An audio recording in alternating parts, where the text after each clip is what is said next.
Prof, good morning and welcome once again. Good morning, Steve, and Yeah, thank you.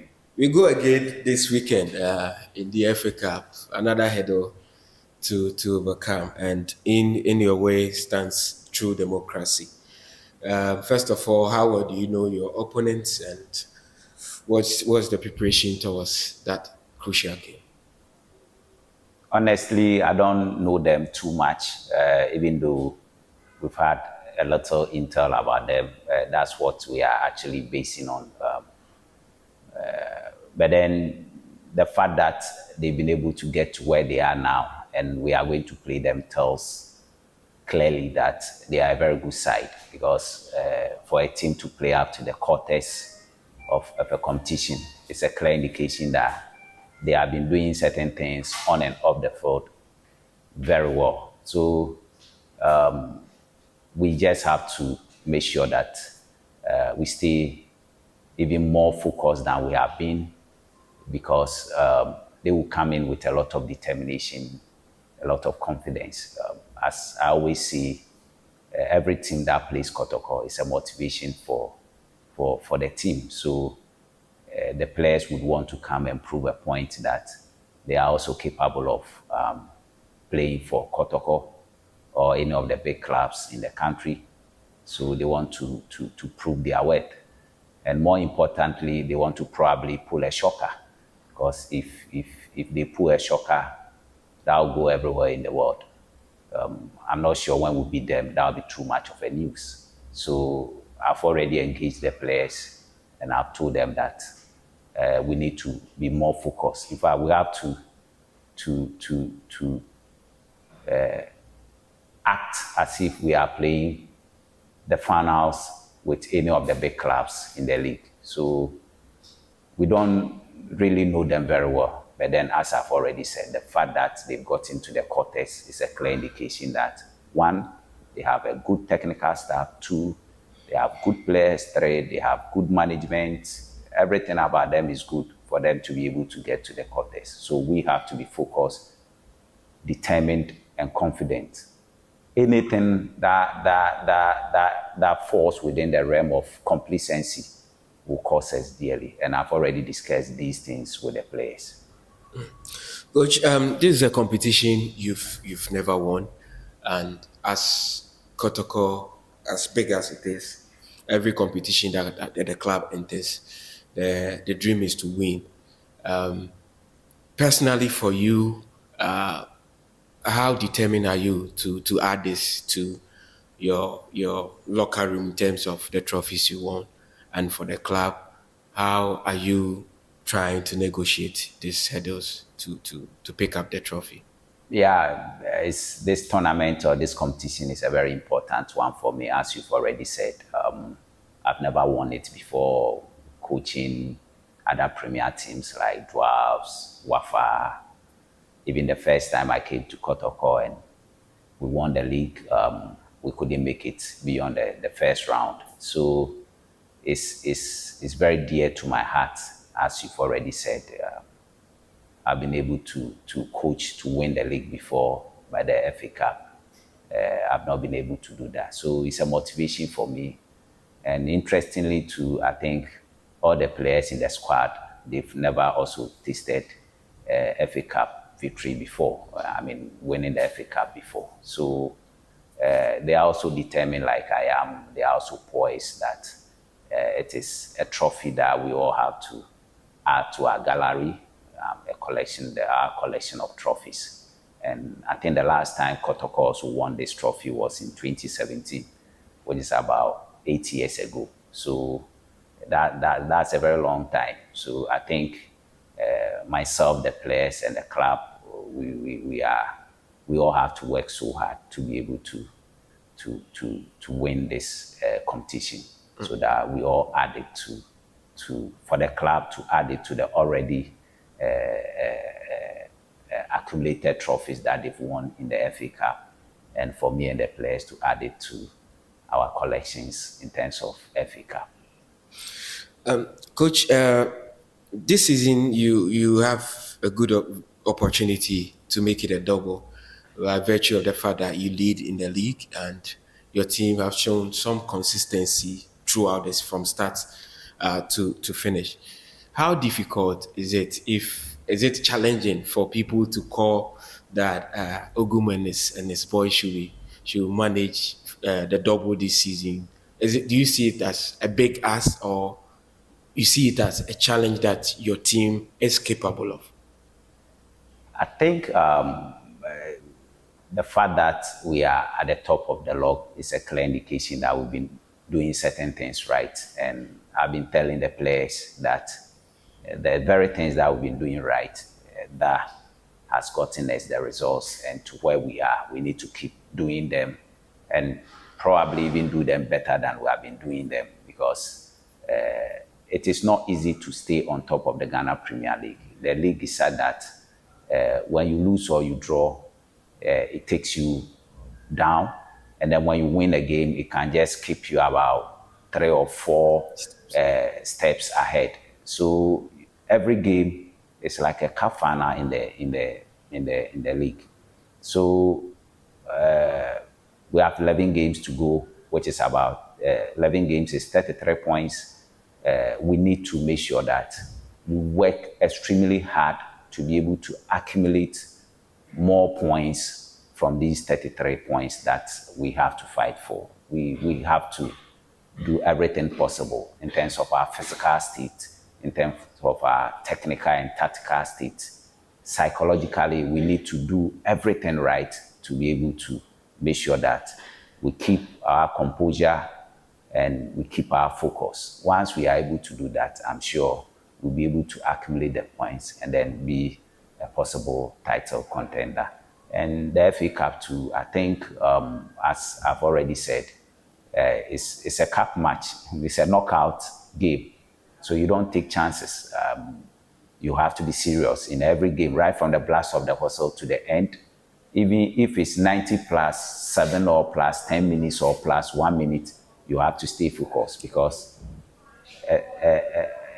a second loss of focus or concentration can cost you dearly. So if we want to win the two, one word I will use, focus. We just have to be focused. Once we are focused, I'm sure we'll be able to accumulate the necessary points to be able to become title So, contender. in summary, your team is capable, but your team has to be Yes, focused. yes. Every team in the world is capable of winning trophies, but then it depends on how focused the players are, how focused the technical staff are, how focused management board, the supporters are. So for us to be able to make it, we need to be very focused as a playing body, as a technical staff, as management, as supporters. We need to be united.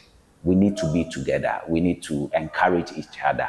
And then we need to correct each other in love. If mistakes occur, we need to correct each other in love.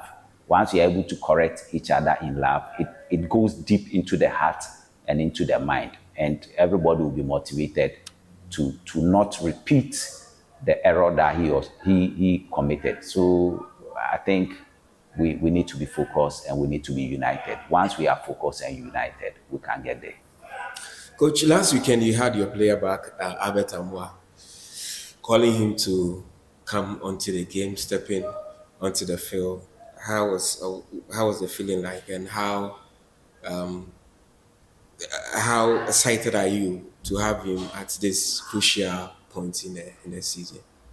I'm overly excited as a coach. The technical staff, including the players, everybody's happy that he's back, because he was banging in the goals for us when we started the league. He was the tormentor in chief for us. He was our top marksman, and he was getting us the goals and he was creating the chances too. I still remember the goal he scored at Aduana, a simple tap-in. He just came from the blind side of the opponent and just tapped the ball into the net when Babayaya gave that cross pass. In terms of his positional play, he's one of the best in the league as a center forward. And then in terms of his defensive responsibilities, he's very good. I mean, he's able to put pressure on opponents. He's a threat to opposing defenders. So we are all happy he's back. we are hoping and praying that gradually he will be able to get to where he left off previously. Normally, it's a progressive approach. That was why we introduced him to come and play about 20 minutes the last time. And I was impressed the way he played. He brought some energy up front, trying to showcase some of his typical runs as a center forward. It was so beautiful. So for us, we are happy he's back. We are all backing him. We are all praying for him that he gets back to his former self and then be able to play. There was an incident I was discussing with him yesterday at training grounds. There was a 50-50 ball. Typically of him, he would have gone for that ball. But then I realized he just paused when he got closer to the opponent, when the opponent, the opposing defender charged in. I mean, the fear of re-injury. So I had to engage him yesterday before we started training that if he goes that way, then it will be very difficult for him to become his former self. So he should just put it behind him and then make sure that he gives his all out. So we are happy that he's back, and we are hoping and praying that he finds his scoring boots and then give us the goals to get the points.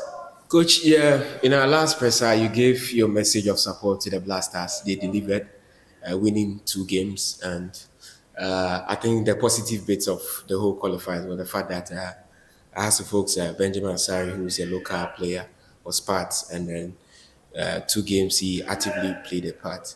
How excited do you feel as a manager in the local league, seeing these players, the most difficult games, and then You see, when you got to this stage, I'm smiling, I'm happy. Because as I said last week, I mean, we all have, every nation in the world has one national team. And as Ghanaians, we have only one national team, which is the Blasters.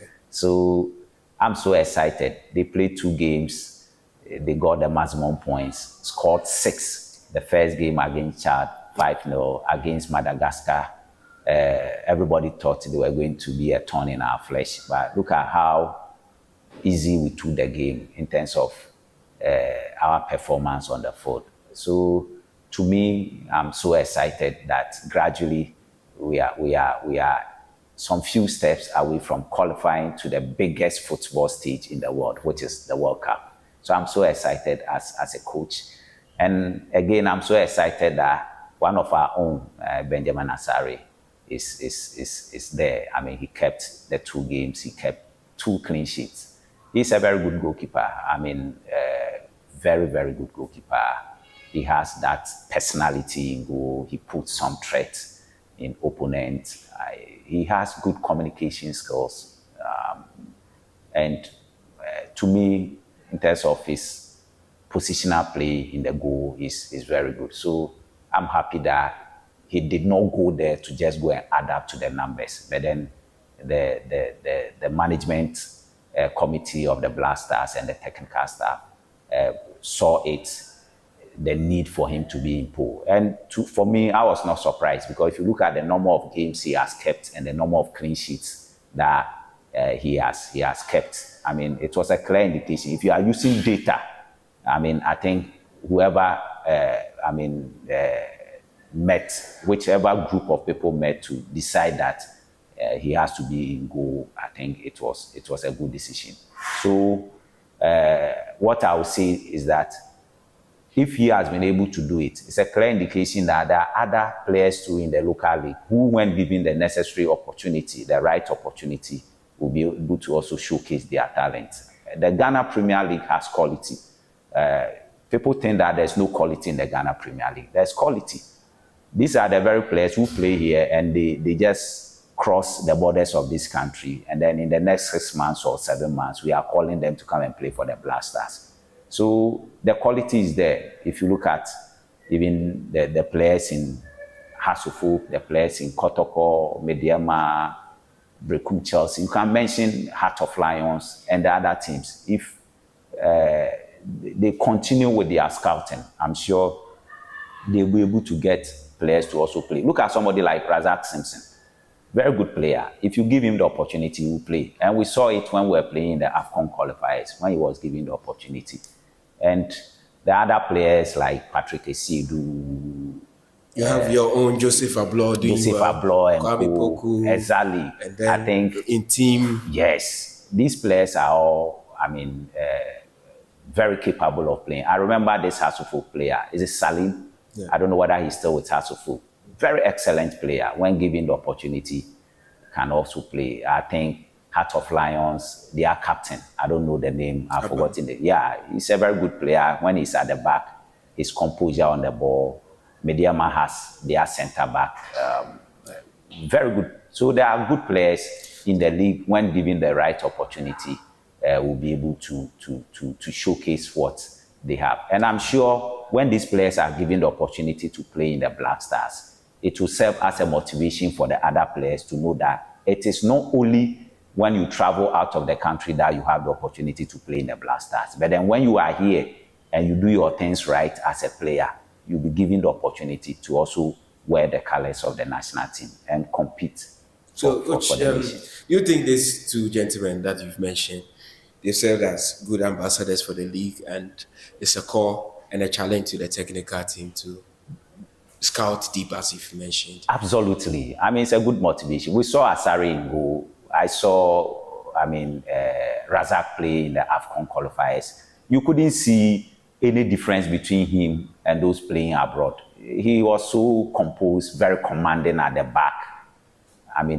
To me, they've served as good ambassadors to the league, and it should be a clear signal to the management committee and then the technical staff that they need to scout. I want to borrow your words. They need to scout deeper and deeper in the league. And when they are able to do that, I'm sure they will have a backlog of locally good, talented players who, when given the opportunity, can play. To me, they shouldn't just scout local players and just go and put them on the bench. They should scout players when given the chance, will be able to compete. And those who will be scouted and given the opportunity to join, when they go, they should be confident. What they have been doing in their teams that caught the attention of the management committee or the technical staff to invite them there. When they go, they should repeat those behaviors. And I'm sure when they do that, they will have the opportunity to play like Razak Simpson had the opportunity to play. And then like Benjamin Asare also had the opportunity to play. Coach, thank you very much, and we wish you the very best on Sunday. And then Welcome, Steve. And I would like to use this opportunity to once again thank our supporters for the massive support they've given to us so far. It's been wonderful. To me, they should come in their numbers on Sunday. Our game is at 7 p.m. It's night football. And night football is one of the times I like so much about football in the local league. The weather is cool, it's calm, so serene to play. So they should come in their numbers with their friends, with their loved ones, with their families. They should come and support the team. It is only when they come that will become motivated to deliver, to make them happy. And again, it is when they come that will be able to get the necessary revenue to support the team financially. So we thank them for what they have done so far, and we'll continue to thank them for what they are here to do. Thank you. Thank you very much.